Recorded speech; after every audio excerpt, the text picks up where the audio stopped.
আসসালামু আলাইকুম, শাপলা kitchen and ব্লগে নতুন একটি রেসিপি নিয়ে চলে এসেছি।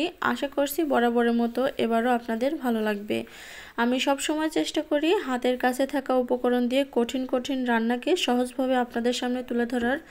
আজকে একদম ইউনিক একটা দুর্দান্ত স্বাদের রেসিপি নিয়ে চলে এসেছি। তো রেসিপি ভালো লাগলে লাইক দেবেন, কমেন্ট করে জানাবেন কেমন হয়েছে, আর ফ্রেন্ডস এবং ফ্যামিলিদের সাথে শেয়ার করে দেবেন যাতে তারাও। এই পিঠাটা বানানো এতটাই সহজ, শব্দ শুনে নিশ্চয়ই বুঝতে পারছেন যে এটা কতটা উপরটা ক্রিস্পি আর ভেতরটা সফট। খেতে কিন্তু ভীষণ ভালো লাগে। তো চলুন মূল প্রসেসে চলে যাচ্ছি।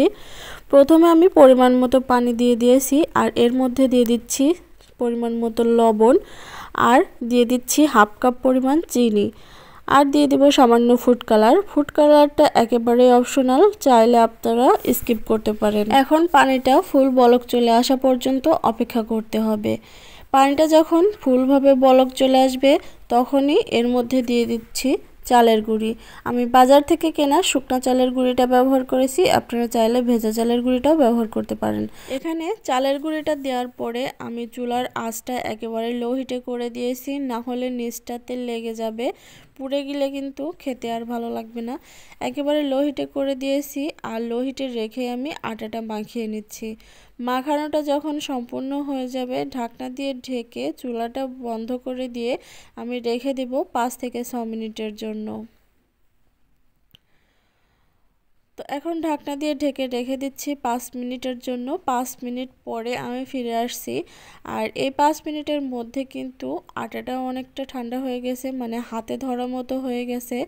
হাত দিয়ে যাতে ছোঁয়া যায়, মানে গরম বেশি না লাগে সেরকম অবস্থায় কিন্তু এই আটাটা মথে নিতে হবে।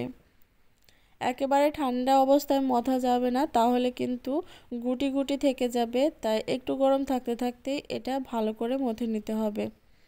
তো এই যে দেখুন আমি কতটা স্মুথলি মেখে নিয়েছি, আর এটা কিন্তু বেশি শক্ত বা বেশি সফট করেও মাখা যাবে না। তো এখন আমি একটু মোটা করে রুটি বেলে নেব।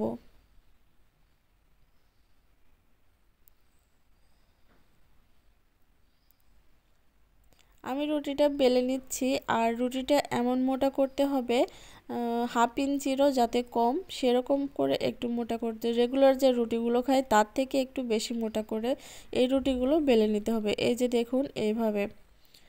তো এখন আপনাদের ইচ্ছে মতো ডিজাইন করে কাটতে পারেন। আমি একটা সহজ টেকনিক দেখিয়ে দিচ্ছি। আর এরকম স্টিলের গ্লাস কিন্তু সবার বাসায় থাকে, এই গ্লাসগুলো দিয়েই এভাবে কেটে নিতে পারেন। আর যদি স্টিলের গ্লাস না থাকে ছুরি দিয়েও এই যে এইভাবে কেটে নিতে পারেন। সবচেয়ে ভালো হয় স্টিলের গ্লাস, কুকি কাটার মানে বাটি, এই ধরনের জিনিস দিয়ে কাটলে সবচেয়ে বেশি ভালো লাগে। এই যে দেখুন আমি একটু সাইজ করে নিচ্ছি এইভাবে।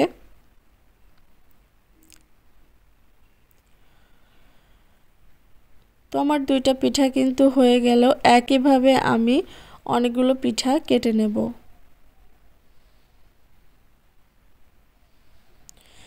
এই পিঠাগুলো বানাতে একদমই সহজ, যে কোনো অতিথি আপ্যায়নে কিন্তু আপনারা এই পিঠাগুলো বানিয়ে দিতে পারেন। ইচ্ছামতো শেপে কেটে নিতে পারেন। আমি পরবর্তীতে আরও অনেক ডিজাইনের এই পিঠা তৈরি করে দেখাবো, আপনারা চাইলে পরে আমার চ্যানেলটা ভিজিট করতে পারেন। এছাড়াও শীতের অনেক পিঠার রেসিপি আমার চ্যানেলে দেওয়া আছে, আপনারা চাইলে সেগুলোও দেখে আসতে পারেন। এই যে দেখুন এইভাবে আমি সবগুলো পিঠা কেটে নিয়েছি। এখন চুলার প্রসেসে চলে যাব। চুলাতে আমি পর্যাপ্ত পরিমাণে তেল দিয়ে দিয়েছি, আর তেলের মধ্যে একে একে পিঠাগুলো দিয়ে দিচ্ছি। পিঠাগুলো দেওয়ার সাথে সাথেই কিন্তু ফুলে উপরে ভেসে উঠবে। আমি যেহেতু অনেকগুলো পিঠা একসাথে দিয়েছি, জায়গাটা কম হয়েছে সেজন্য ফুলতে পারছে না। আপনারা অল্প অল্প করে দিয়ে তারপরেই ভেজে নেবেন।